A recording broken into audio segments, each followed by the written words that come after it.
Well, the board's very happy and very proud of them. And we congratulate each and every one of them. And their coach, naturally. And his wife.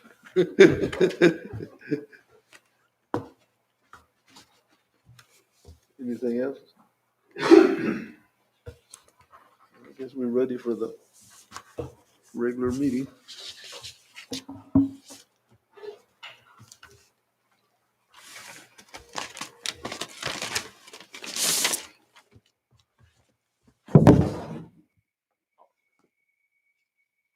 The meeting of the Board of Trustees of Southwest Texas Junior College will please come to order. Let's see, where do we have?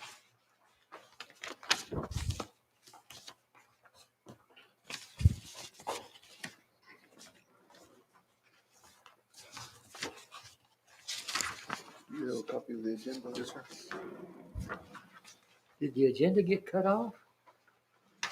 No, I go to number 18 and I don't ever see a 19 or closing or anything else. I don't think we ever do. Huh? I don't think we ever do. We don't go into closed session and have Oh, it's earlier. what? It's earlier in the Yeah, agenda. but you don't ever have a Adjourn? adjournment. I have to write it in.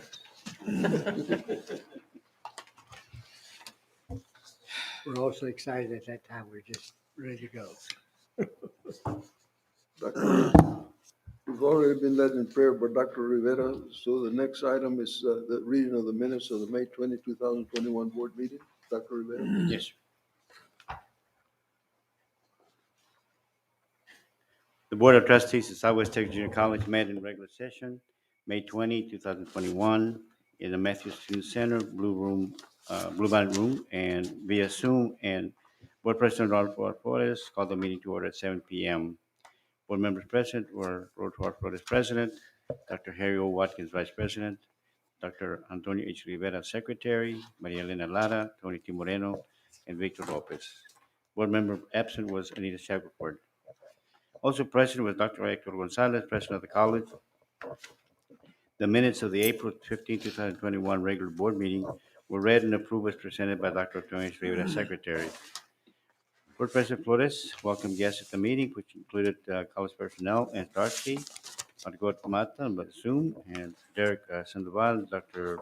Randall Shell, Wade Carpenter, and Ismael Martinez. Audience and patrons for none. Present report was presented by Dr. Hector Gonzalez. A motion was made by Victor Lopez and second by Tony T. Moreno to approve the April 30, 2021 finance statement as presented by Ann Starsky. Motion carried unanimously and the copy is attached. Motion was made by Tony T. Moreno and second by Dr. Harry Watkins to authorize a request for proposals to upgrade the HVAC system in the WIT building. Motion carried unanimously and the copy is attached. The board reviewed the Southwest Junior College Board Self-Evaluation Report. A copy is attached. Board President Flores called the board into executive session at 7:47 p.m. to consider A, employees terminated, resigned, retired, new hires, and transfers under the Texas Code, Government Code 551.074. At 8:39 p.m., the Southwest Junior College Board reconvened in regular session. The motion was made by Dr. Harold Watkins and second by Maria Elena Lara to recommend Dugas Law Firm on contingent fee basis to proceed with the Del Rio roof claim. Motion carried unanimously. With no further business or action items to discuss, Dr. Harold Watkins made the motion to adjourn. Maria Elena Lara seconded the motion, and the motion carried at 8:40 p.m.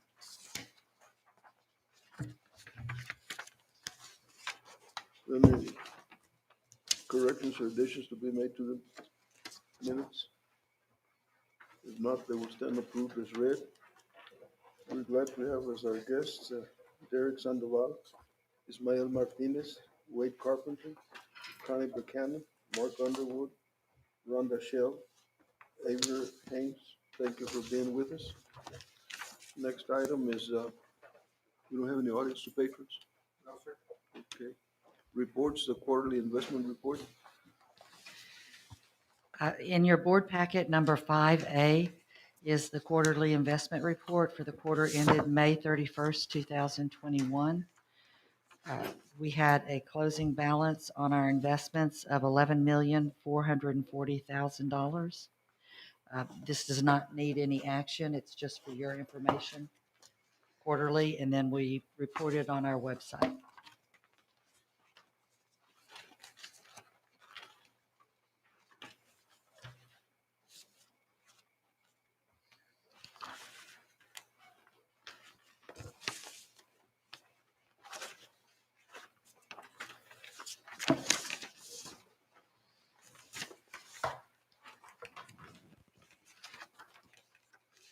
Next item is the college financial condition report.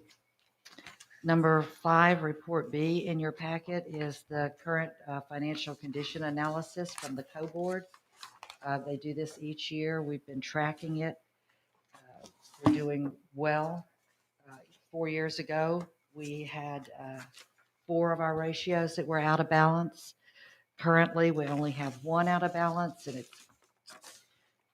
it should have been 0.42, and we had 0.41. So we're doing well. Our composite financial index is exceeding the state standard. We are well above the requirement on return on net position. And all of our other ratios are doing well. And the one that we're just that little bit off has increased dramatically from last year. And so next year, I anticipate that we will hit all of our ratios. Next item is summer enrollment report.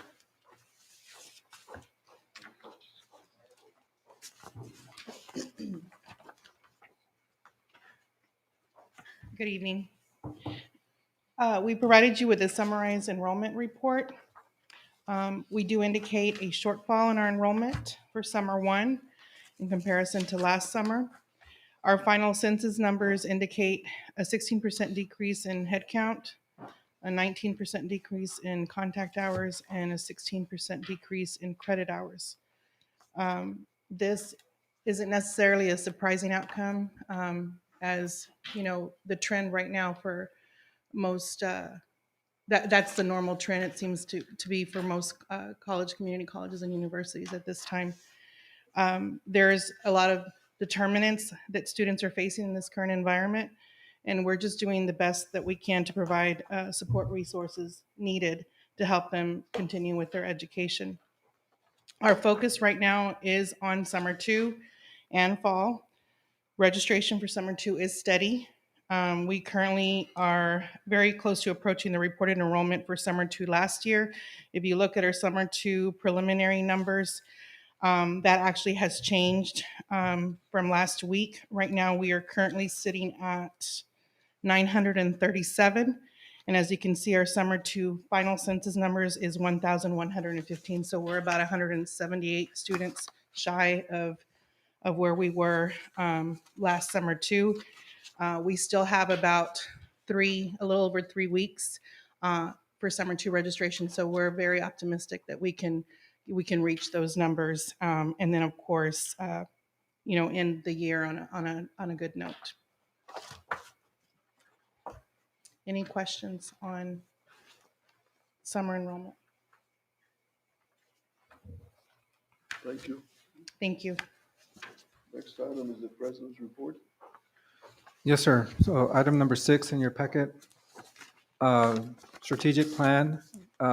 We've obviously shared with y'all, and y'all approved the strategic goals.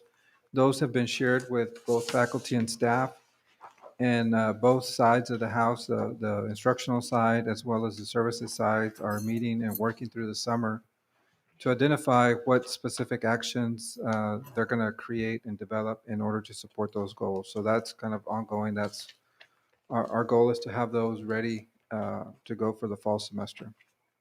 As far as COVID, we've had 0 cases last month. You're aware, last month I shared with you that the governor issued an executive order removing the mask mandate on campus. Mask use is encouraged, but it's not mandated. For the summer, the summer one semester, approximately 20% of our students return to face-to-face courses, and that's, looking at Uvalde, Eagle Pass, Del Rio, Crystal City. We're continuing with temperature checks, and the reopen committee is evaluating the social distancing protocols that we're going to use for the fall. As of today, we still have the 6-foot separation that we had established earlier in the year. We may move to a 3-foot separation. They're evaluating that and, looking to the co-board and CDC for continued guidance on that.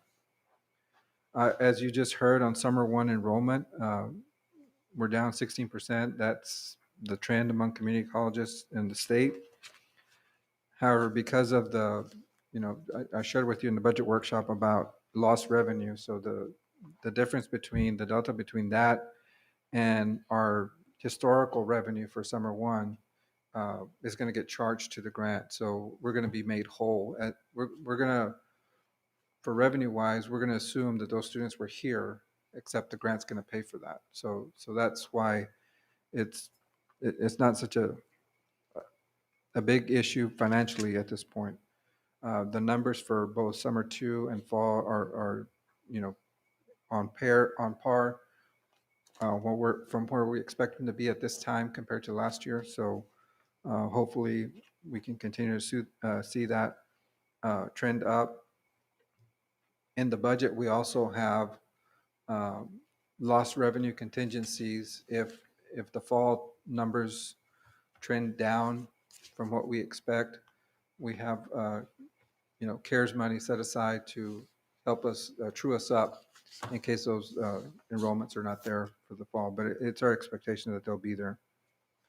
As far as CARES funding, student awards, we received 11 million.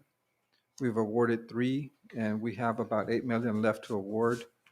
And the big chunk of that came with the last CARES money. On the institutional side, we received 15 million. I say received, we're able to draw down because we have to spend it and then we draw it down. We've expended 4.4 million in direct expenditures, for example, like the smart boards.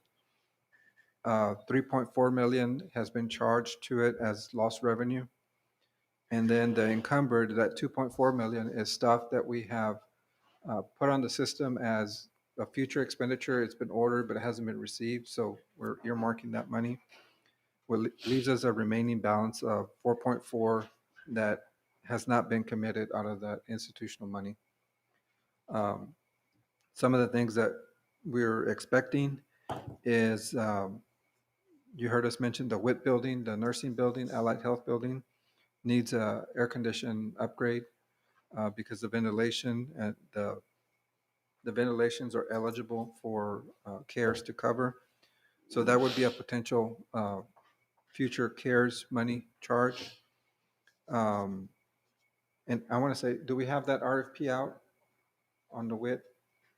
I believe so. Yeah, I think that one's out right now. So we'll probably be ready to take action on that in August, and we'll have a closer number to what that's going to be. The next item is the student AR balances, 450, and we have an agenda item on it further down. But CARES allows us to, those students that were enrolled during the remote learning of the pandemic, which is spring 20, summer 20, and fall 20, and then this spring 21, any remaining balances that they couldn't pay, we can take those amounts and charge them to the institutional part of the grant and cover them. So the student's balance would be 0. And that 450 would then just come to us as a collection on that receivable that we've already charged. So that's another potential. And then we have some, about 140,000 estimated for IT programming as future institutional CARES money items. In addition to the CARES, we also have Hispanic Serving Institution This was a Title V grant, and because we had that, we got extra money, and there's about 300,000 left in that one as well. In your board table, I gave you kind of an institutional cost breakdown. If you want to see, it's a further breakdown of where those costs are. Budget, we talked about budget. Also included there's a big packet in the president's report, and I just want to talk about it briefly. We had the state auditor's office did a review of our investment policies and portfolio, and we don't have complicated investments. They're all CDs. This report here is a copy of their report. We were found non-compliance on one item, and that item, you took care of it last month, which was reviewing our board policy, our investment policy, public funds investment policy. I've included copies of that for just so you could have them, but we addressed that last month, and that should have been done. It got past us during COVID to bring it to the board to review, recommend any changes. Some colleges have more investments, but ours are pretty straightforward, all certificates of deposit. Upcoming, obviously we had virtual commencement this past weekend. A lot of positive comments on the chats from the graduates, from the families. So we think that was a big success. August the 13th, Friday the 13th, we normally have a dean's breakfast. Some of you have come before, where we have to present all the awards and the service pins, years of service to all of our employees. We haven't had that for 2 years.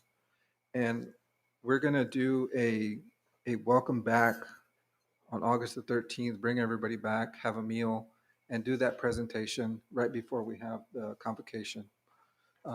Be glad to have board members there present. We'll get the details out to you all.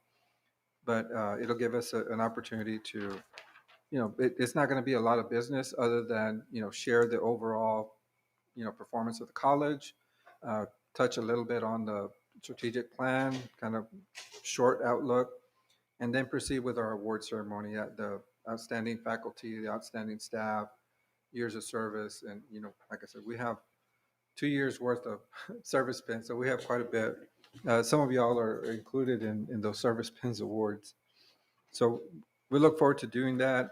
And then the following week, we'll kick off our general faculty meeting. Then, of course, the August board meeting. And last, it's not included in there. I just want to include it in my president's report. We're very grateful for the gift, Mackenzie Scott, $5 million unsolicited gift. She went through a process, had individuals go out and look for organizations that are doing tremendous things with underserved populations. And we came up on the radar as being one of those institutions. And, I'd be remiss if I didn't thank our staff, our faculty, our administrators, and you, the board, for, supporting us and, allowing us to do the things that we're doing to really advance the students that we serve in this underrepresented region. So thank you to the board for your support, and to the faculty and staff and administrators for getting us to the point where we're recognized. We're not the poor, broke, institution on the border. We're doing amazing things with what little we have, and it's nice to be recognized for those things. Flores, go ahead. Thank you for the report. I think everybody's doing a great job, and I think we should always be proud of our founders and the previous members and previous faculty that has brought us to this point where we're being considered by nationwide. And of course, we thank the present president, faculty, and everybody else. But I think we should also consider our founders and families of our founders and their communities that support us.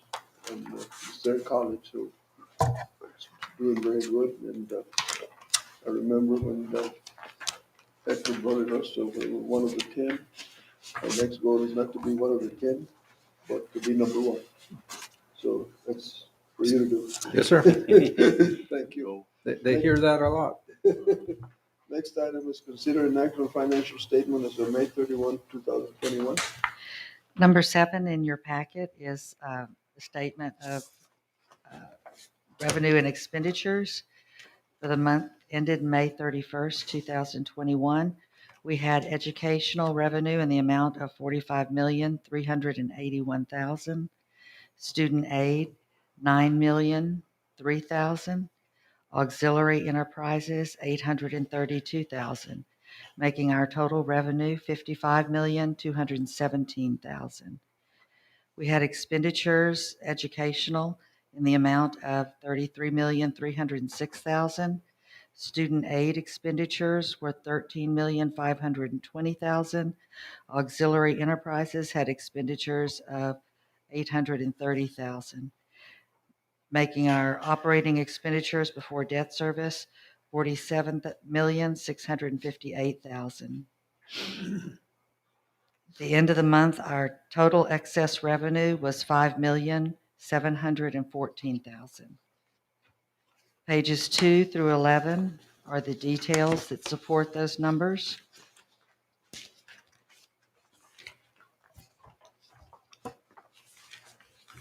On page 12, we have our statement of net assets without any GASB adjustments. Unaudited as of May 31st, we had total current assets in the amount of $14,385,000. Non-current assets, $44,499,000, making our total asset figure $58,840,000. Our current liabilities were $6,367,000. Non-current liabilities were $20,916,000, making the total liability figure $27,284,000. Again, we had an increase in net assets of $5,714,000. On pages 13 through 15 is the summary of our account balances.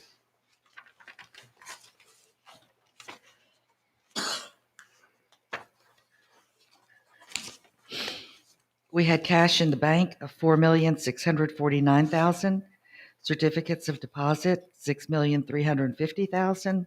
Our total account balance was $10,999,000.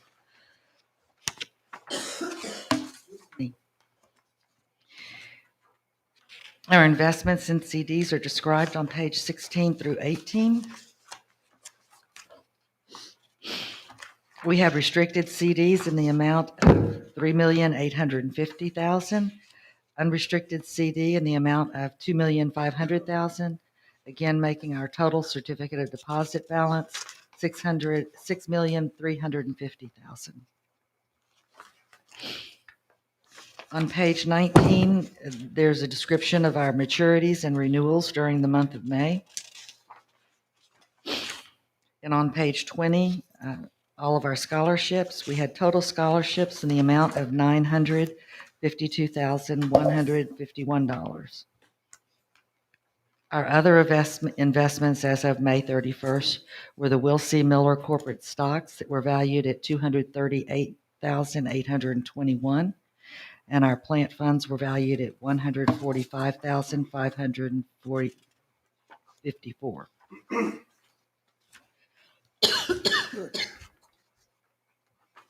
Any questions or comments?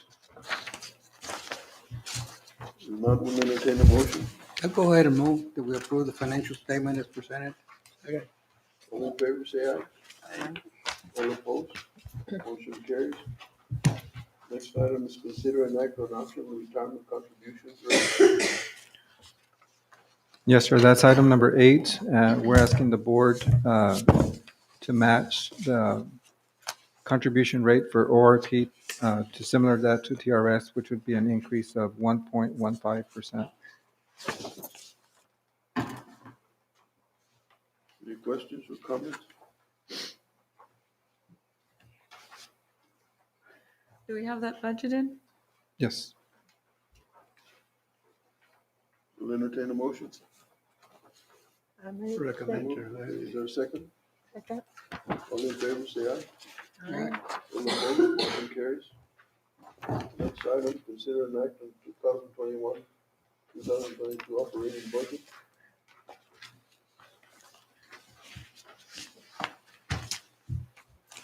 Yes, sir. I would ask the board to, or recommend that the board approve the 2021, 2022 budget as presented in the budget workshop.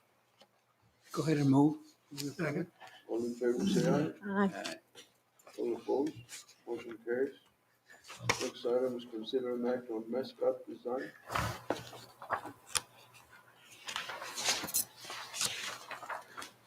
Yes, sir. This is item number 10. So we did a contest to come up with a mascot and update our mascot. And we put it out as a challenge to, our students and really to our community to come up with an updated design. We had 44 submissions back. On that second page there, you see the one, the Bronco overlaid on the state of Texas. That's the one that received the most votes. We're asking the board to approve that upgrade to our mascot. That would be our new mascot design. For your information, on the last page, there's the other, so these are the top three. The other two mascot designs are on the last page.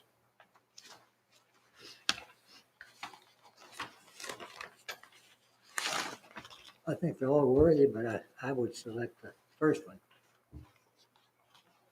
That's the one that we're recommending. Should we make a motion to accept that design? Design.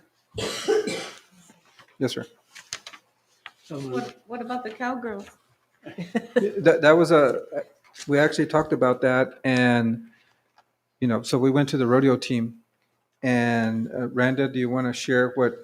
Sure.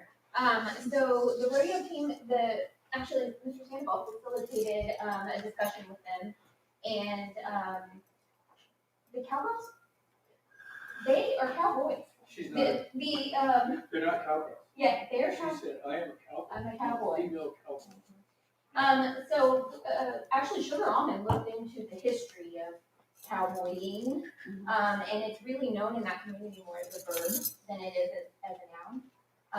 And so we thought it had a discussion in the marketing committee and thought that we could move forward with cowboys based off of that discussion. I'm glad that y'all discussed it and that everybody's on the same page. Is this the mascot to be used for rodeo and for the Cowboys or what? For the whole college, for rodeo, and then it'll be on our business cards as well. Well, that's great, but the majority of our students are not Cowboys. Correct. So I don't know whether it would be proper to name them for just X number instead of of course, I'm in favor of the Cowboys, but I want to be representative of all the college. Well, like most colleges have a mascot. Some of them are Jaguars, some of them are Palominos, Aggies. Aggies, That must have been determined. years ago. The original mascot determination, I would assume. Yeah. The original design is actually in the fly building on the floor. It's made out of tile, or It's terrazzo. terrazzo. It's on the floor there of the fly building. That used to be the old cafeteria. Is that logo, or not quite that one. It's the one before, the one we're updating. But it's actually embedded in the floor there of the fly building, the cowboy design.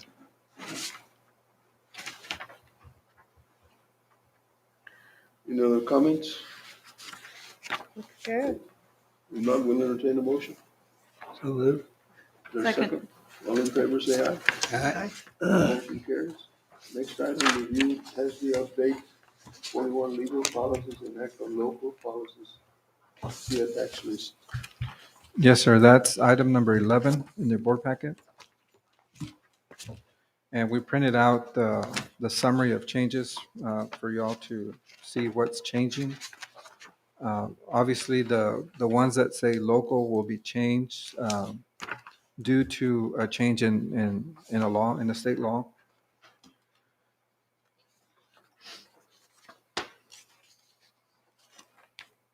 Was there a committee for, Actually, these come straight from TASB. So they take our current policy and they look at new laws that have been passed and they recommend these changes to comply with the new law. What is your recommendation? My recommendation is to adopt the changes as presented by TASB. Any comments? If not, we'll entertain a motion. I recommend, accept the recommendations. All in favor, say aye. Aye. All opposed, motion carries. Consider and act on a competitive steel proposal for construction repair of parking lots at the Shittim Technical Center and the Eagle Pass AEL facility. Yes, sir. So when we issue construction documents, we have the choice, the board has the choice to issue a competitive bid or a competitive seal proposal. On a competitive seal proposal, it gives us the opportunity to select the low bid and then try to negotiate if we need to. And if we can't reach an agreement, we can go to the next person. If we do a competitive bid, we select that person or that contractor. And if we can't value engineer that project, we have to rebid it again. So it's still a sealed bid, but it gives us the ability to negotiate and a little bit more flexibility. Is there a general criteria for the board to consider? Yeah, yes. So that will, when you say general, the selection, Yes, selection, what criteria will we use to pick one bid against the other? do we have that from the engineer? I do not have that. Okay. But we have the whole diagrams, the whole floor plans and maps. I think we need an established criteria, so we say we base it on this criteria instead of just saying this is what we think. Yeah, similar to the bid. I know what you're talking about. So much is the experience of the contractor, so much is price, so much is, we can get that. You get that? Any questions or comments? Not, we'll entertain a motion. Move. All in favor, say aye. All opposed, motion carries. It is now 7:35. The Board of Trustees will convene in closed session to consider and act on revision of pay scales, consider and act on salary adjustments, consider and act on merit pay, consider and act on authorization to write off students receivable due to COVID pandemic.